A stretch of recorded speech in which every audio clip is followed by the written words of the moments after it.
Non, monsieur Ba. Tu t'es tout trompé, je te dis toujours de ne pas m'appeler Diallo. Tu fais exprès maintenant là. Monsieur Ba. Il fait exprès, oui. On se connaît bien. Monsieur Ba. Oui, monsieur. De la narration de votre témoignage des faits, est-ce que vous pouvez dire au tribunal qu'est-ce qui vous a sauvé la vie? Qu'est-ce qui m'a sauvé la vie? Oui. C'est Dieu. En dehors de Dieu. En passant par les deux officiers supérieurs qui sont venus dire laissez les journalistes, ne les tuez pas. Ensuite, c'est tout. C'est Dieu. Après Dieu et les deux officiers, qu'est-ce qui vous a sauvé la vie?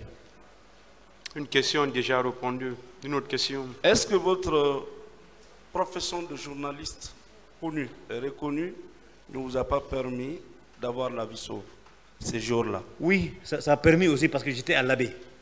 Et Dadis nous a dit à la tribune, RFI et la BBC est là. Tous les officiers qui étaient avec lui, civils comme militaires d'ailleurs, nous ont vus là-bas. L'officier qui a dit laissez-les, ils étaient avec nous à l'abbé, c'est grâce à ce que Dadis avait dit là-bas. Très bien. Monsieur Amadou Diallo de BBC, vous vous êtes rencontrés combien de fois? Depuis quand? Sur les lieux? Au stade? Oui. On s'est retrouvés derrière la tribune. C'est lui-même qui m'a interpellé. C'est lui qui m'a appelé. Moi, je ne l'avais pas vu. Lui, il était au stade là-bas. On n'est pas allés ensemble. D'accord. Maintenant, oui. Au stade, quand nous sommes sortis, lui aussi il est sorti, je ne sais pas comment il est sorti, d'où il était, est-ce qu'il était au stade ou pas, à l'intérieur ou pas. Mais en tout cas, on s'est retrouvés derrière la tribune. C'est là-bas qu'il m'a appelé, on s'est vu, on est allé nous cacher quelque part, où il y a en ce moment le comité olympique, je ne sais pas quoi, là, derrière la tribune. C'était un chantier là-bas. Est-ce que vous avez vu ce jour-là les leaders? Les leaders. Personne. Quand j'étais arrivé au stade, je savais qu'il était chez Jean-Marie. Parce que j'ai appelé 2 ou 3 personnes parmi eux. Il était chez Jean-Marie là-bas. Quand je suis arrivé au stade. Maintenant, quand je suis allé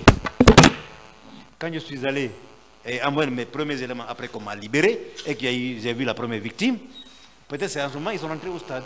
Sinon, je n'ai vu personne parmi eux. Je dis, à peine je mettais mes pieds dans la cuvette, les armes ont commencé à crépiter. Et je suis sorti. Ça que je cherchais là. Quand on dit il y a Toumba, il y a Pivi, je n'ai vu personne, sauf Kebro et Bafoué. Bien.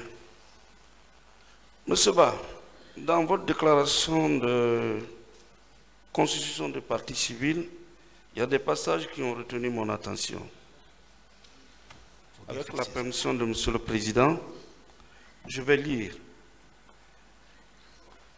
Mon retour au Carrefour aussi a coïncidé au retour de Kebro et ses hommes, renforcés par les éléments de la CMS de Cameroun sous le commandement de Ansman Kamara Bafoué. Est-ce que vous le maintenez? Oui. Oui. À l'instant T, est-ce que vous vous étiez vu avec le colonel Bafoué? Bafoué, je l'ai vu, il m'a sauvé. Il a dit aux policiers de me laisser, avant qu'il de me descendre. Avant qu'il ne vous sauve. Je l'avais déjà vu. Vous l'avez déjà vu? Oui. Bien.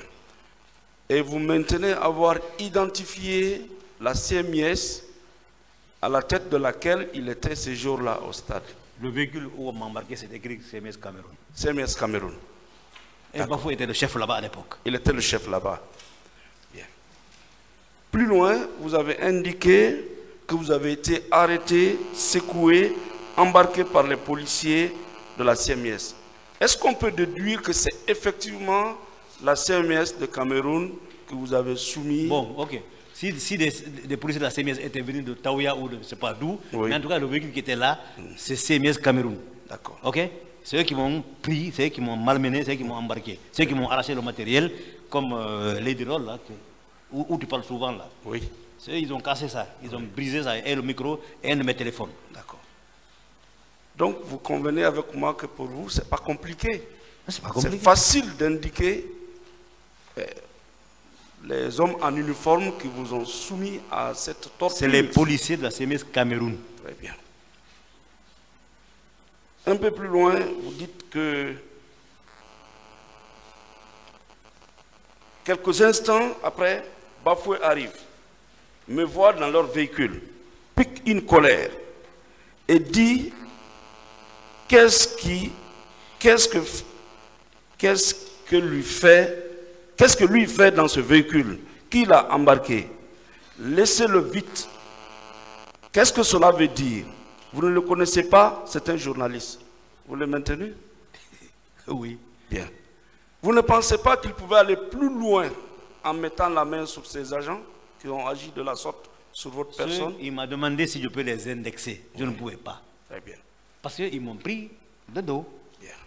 Je ne pouvais pas accuser ceux qui étaient là. Je ne savais pas qui Tout à a fait fait. ça. C'était un groupe. C'était un groupe. Il y a beaucoup de Un policiers groupe. là-bas. Il y a beaucoup Bon, de par policiers. exemple, s'il avait la volonté, comme il sait que c'est Cameroun toujours, vous ne pensez pas que c'était plus facile pour lui ces jours-là de mettre la main sur cet élément? Je ne sais lui-même? pas. Je ne sais pas. Et les jours qui ont suivi? Je n'étais pas là. Non, lui, personnellement, il ne pouvait pas le faire, selon vous? Peut-être qu'on va lui poser la question un jour. D'accord. Effectivement, vous avez déclaré aussi, c'est à ma descente du véhicule que je lui ai montré les débris de mes appareils. Oui. Il m'a demandé qui l'a fait. Tu peux me l'indexer? Je lui ai dit non. Je ne pouvais pas. Très bien. Plus loin, toujours dans votre déclaration, pour ma compréhension, en quittant le véhicule des policiers, j'ai entendu quelqu'un dire il y a un mort.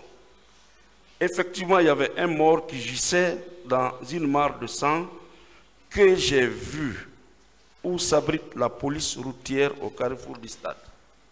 Vous le maintenez? Oui. C'était à quelle heure? Comment? C'était à quelle heure? À quelle heure? Un peu après 9h, avant 10h. Avant l'arrivée de la foule ou la foule était Avant déjà? d'arriver. Non, non, ils étaient déjà dans le stade.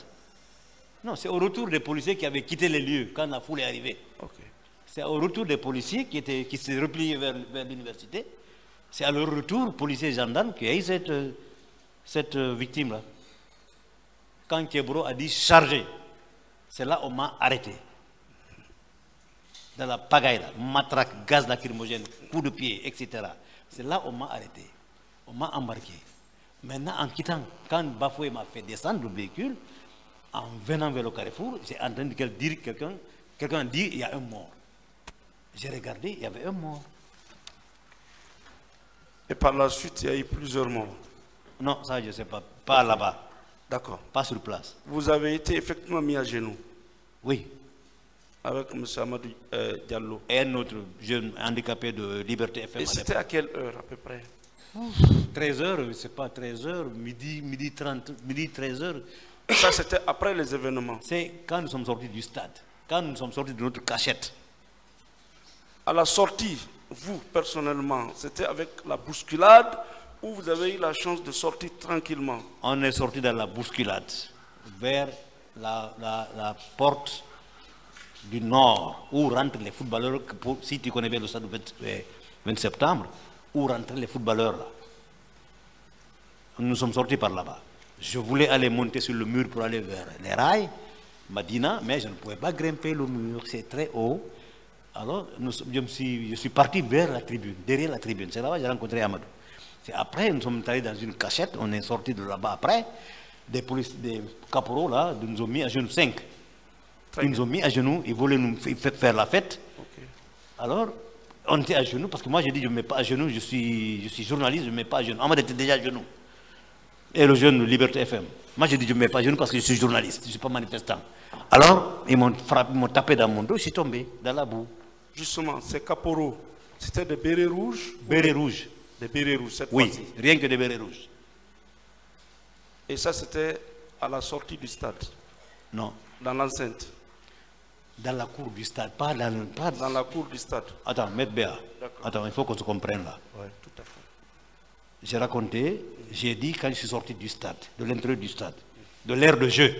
Tu connais où il y a le gazon là, non? Tu connais là-bas? Tout à fait. On était déjà sorti de là-bas, derrière la tribune. D'accord.